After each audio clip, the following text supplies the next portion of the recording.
Hello and welcome to a very special How I Paint Things. Now today we're going to be tackling one of the Kruleboyz from the new range of, well, Kruleboyz for Age of Sigmar.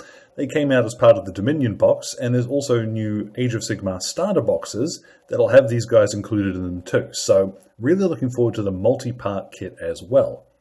What I'm going to go through today is how you can get these guys on the table with a minimum of fuss. There's actually fewer paints here than ordinarily speaking, and I think the end result is still pretty cool. We are going to skip over a couple of things, so you'll notice there aren't a lot of highlights in some places, but the key takeaway from this, I think, is it doesn't matter. You know, we want to get painted models on the table, and when it comes to any orc army, that means a lot of models. So the paints will be listed in the description below. Make sure you check that one out. Let's get started. Now, first of all, I've hit this fella with a primer spray of uniform grey from the Army Painter, although any medium grey will work. So if you've got Mechanicus Standard Grey or even Halford's Grey Car Primer, that'll all do the same job.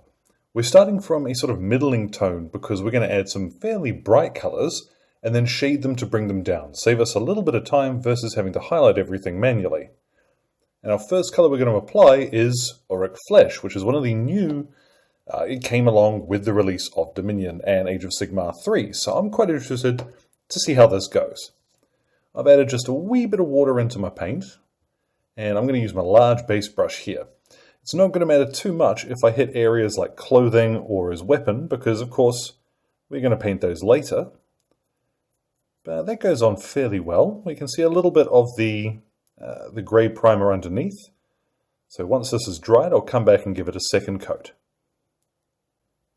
2 coats later, we've got a nice solid coverage, and that's pretty bright.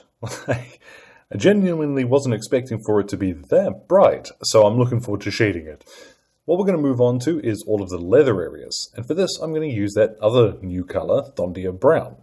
You could also use here Dryad Bark or Rhinox Hide, but I'm curious to have a go with this stuff. Honestly, it looks very reminiscent of Vallejo's Chocolate Brown, so not a lot of kind of warmth to it, but it does cover very nicely. So using my regiment brush here, this is one of the Army Painter ones, or you could use a medium layer brush. I'm going to go around, find all the areas I want to be brown leather, and yeah, this looks like it covers pretty much one go. So let's try on his back here. Yeah. Goodness me, that's quite nice actually. Alright, so I'm going to finish that off and we'll come back and get a look at that. Now that's come out fairly well. It covered very well, far better than I was expecting, and it's actually quite a nice colour.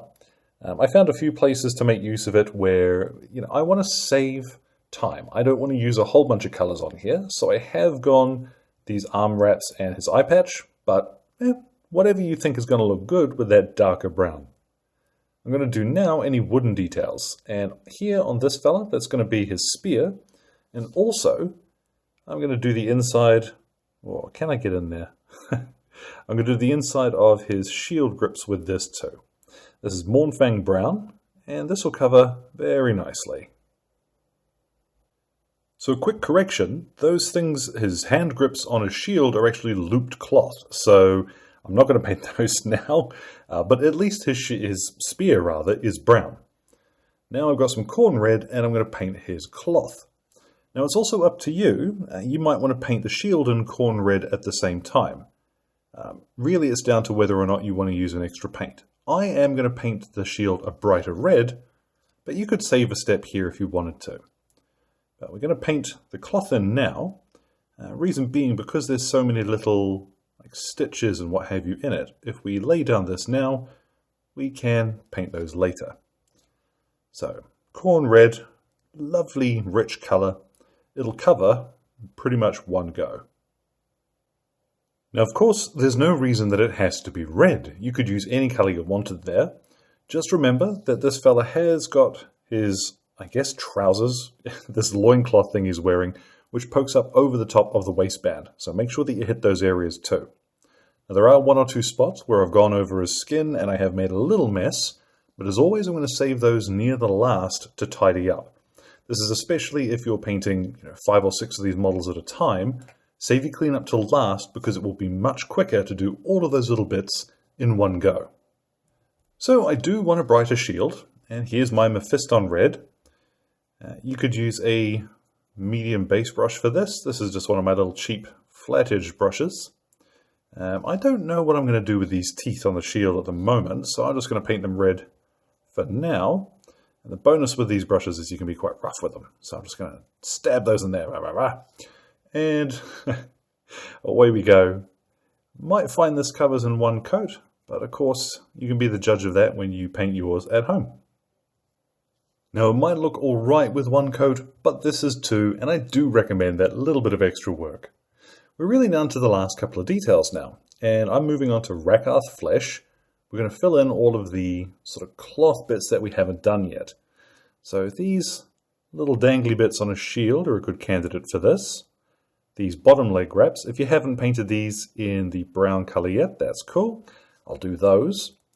I'm also going to give this little bone charm he's got around his neck. I'm going to give this one quick coat of Orruk Flesh. I am going to paint this a different color in just a couple of minutes, but Orruk Flesh covers incredibly well, so this is going to help when I lay that down.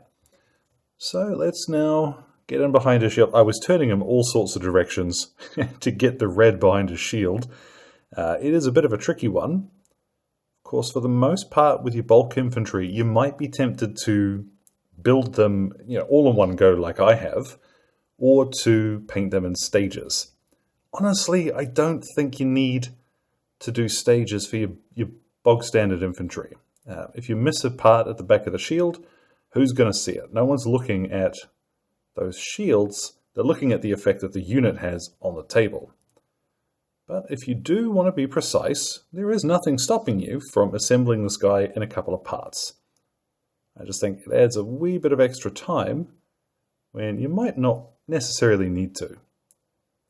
And when it comes to these little straps, so not straps, cords, I guess, I am going to move down to a smaller brush to do this. I'm going to use my small layer brush instead of trying with this, and I'm going to paint these in Orruk Flesh as well. Now I also painted in the strap around his head holding his eye patch on, and his teeth for the same reason that I did the little bone icon. We're going to paint that a different color. Now I'm going to move on to, what is this? Lead belcher. And we're going to paint in all of the metal details. Now these are pretty random. Yeah, just anywhere that you think is going to look good as metal. This fella's shield, he's got these little bits actually bolted onto the back, so they look like essentially metal spike to me. Definitely the head of his spear. And likewise, these armor plates on his shoulders and his shins. It's really up to you if you want to do these in metal, but I think it's going to look pretty cool, so I'm going to do them in metal. Now filling in the last of those metallic bits, I'm thinking I'm going to leave the shield with the painted cover to it. You could paint those in as bone or teeth or what have you, but I like how it looks as it is. Plus it's going to be quicker. Now I'm going to use Morghast bone.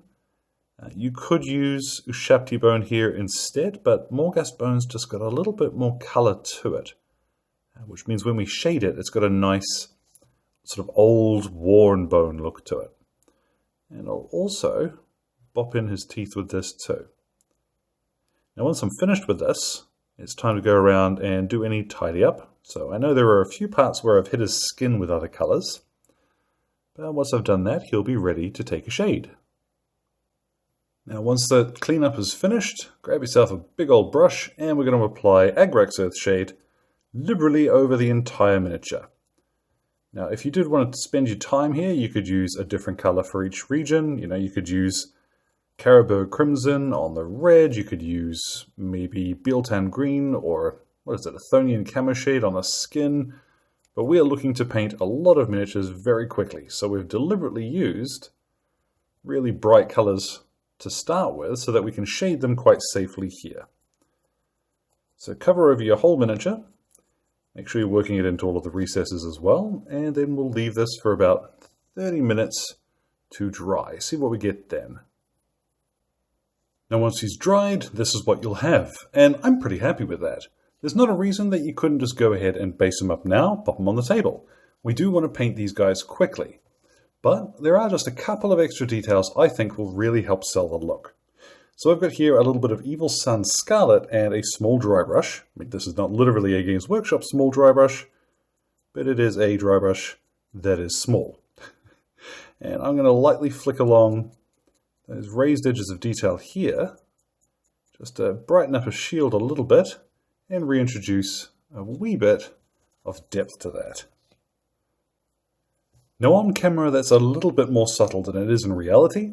I would suggest you could go a little bit brighter now and grab some Kindle Flame if you wanted to dry brush a light orange on there, but I'm looking to save time. So I've got my medium layer brush again and some Nurgling Flesh, or is it Nurgling Skin? Nurgling Green, there we go. We'll get there in the end. And I'm just going to pick a few little areas where I want to really make his skin stand out. So up along his jawline here is a good spot for this. You can spend a lot of time on this if you want to, but we are going to just use some of this to call attention to very high parts of the model. Now you won't need to do very much of that, and if I spin him round, you see I've barely touched his back with it. We're just looking to really accentuate some of those cool bits of detail. So his face and his toes and ankles really, that's about it. Back of his knuckles is also a good candidate for that. What I've got here, this is some Scrag Brown, and I've watered this down until it is, well, more similar to a shade than a paint. What I'm going to do is just blob this over some of the areas of the metal, fairly roughly. You'll see it doesn't really matter how it collects. And once this dries, we'll get a cool kind of rusty effect.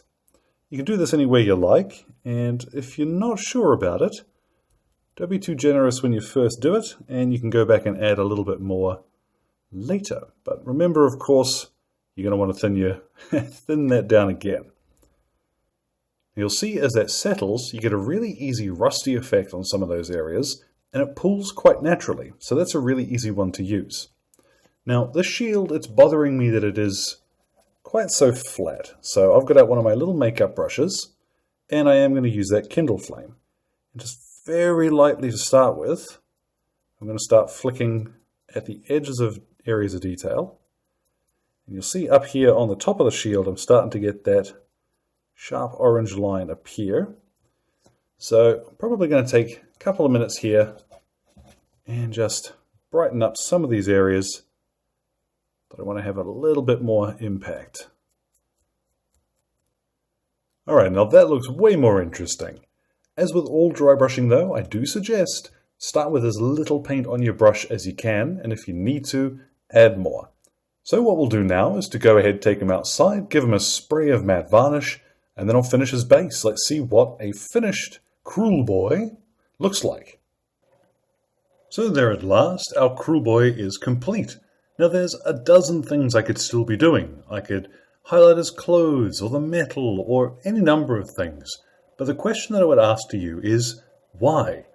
Once this fella's got 60 mates around him, you're not going to see these things, and we're painting for the effect of the entire unit, and not just one miniature. By all means, go crazy on your leaders, but your bog standard troops, just get them on the table. So as always, thank you very much to Exit 23 Games for the light and sound equipment, as well as all of the patrons who are keeping me ticking in paints and glue, including producers Alan Nuttall, Kyrie Crawford, Trainboy, Fred, and Jimmy. Your support is invaluable. Any questions or anything, feel free to drop in the old comments box below.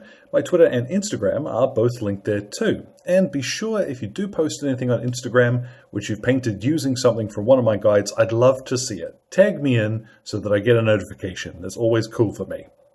So, thank you very much for your time, one and all, and you all enjoy the rest of your day.